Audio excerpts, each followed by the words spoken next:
Anna, long before we ever knew each other, you were praying for me. You were praying for a man of God who would choose you, a man who would cherish you and lead you in marriage, a man that will go to the hard places in search of your heart, a man who is committed to you. Undoubtedly, when you prayed these prayers as a young girl and even in your 20s, they seemed to go unanswered. But what you didn't know is that your prayers were answered.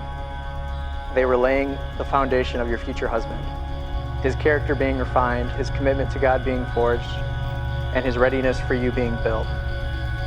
Next, to help the man, he needed to see who had been praying for him. Though he did not know it yet, that's when I saw you. In a way I could never fully explain, my heart and soul collided. I had never said this before, and I always felt foolish saying it, but when I saw you, I knew you were who God had for me, and I was ready to fight for you.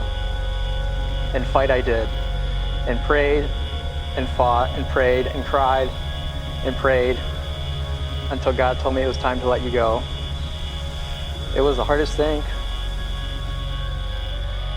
It was the hardest thing I ever had done.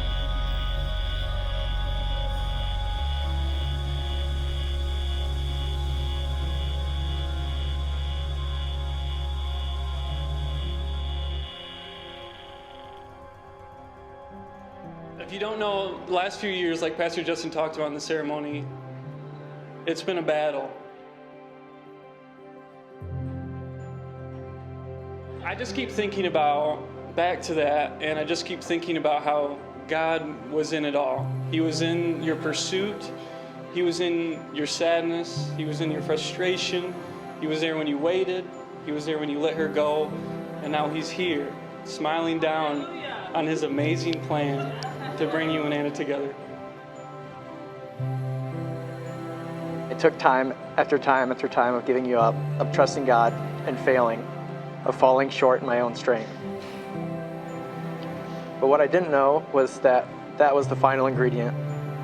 I needed to prove to God and to myself that I wasn't following him just for a girl and the good things he could bring me, that I was a man of God no matter what the outcome of my life and my circumstances. And that moment is when I was finally ready to love you and you me. God set up the perfect timing for us to come together. Our stories are so woven together. I will never forget the morning of our first date. It was 6:43 a.m. and I was full of nerves and excitement, and I walked outside to this beautiful purple sky with a rainbow in it. One of the most beautiful sky and unique skies I'd ever seen. In my spirit I heard God say to me, the storm is over. I know God called me to marry you, and I just want you to know that I am committed to you. Every single day through the ups and downs, I continue to grow closer to you.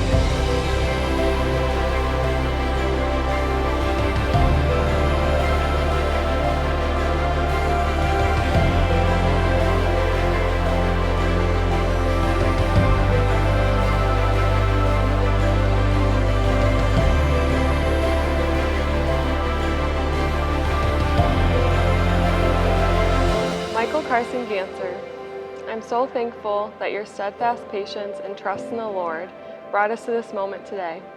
I'm so thankful that you made it out of the friend zone finally after 3 years. I love you. I love you more than I ever thought I could love someone. I vow that my love for you will supersede the times of struggles and hardships we will face in the future. I vow that my love for you will never just be based on my feelings, but my commitment to you.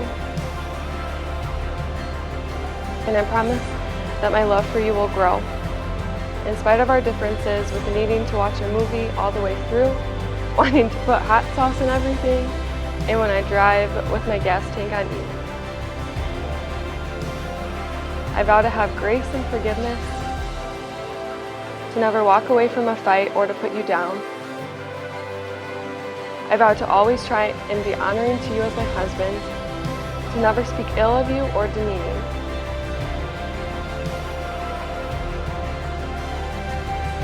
I vow to never stop fighting for a godly marriage with you and to always keep my relationship with God first and you second. I can't wait to marry you today and to build our life together that God has so faithfully blessed us with.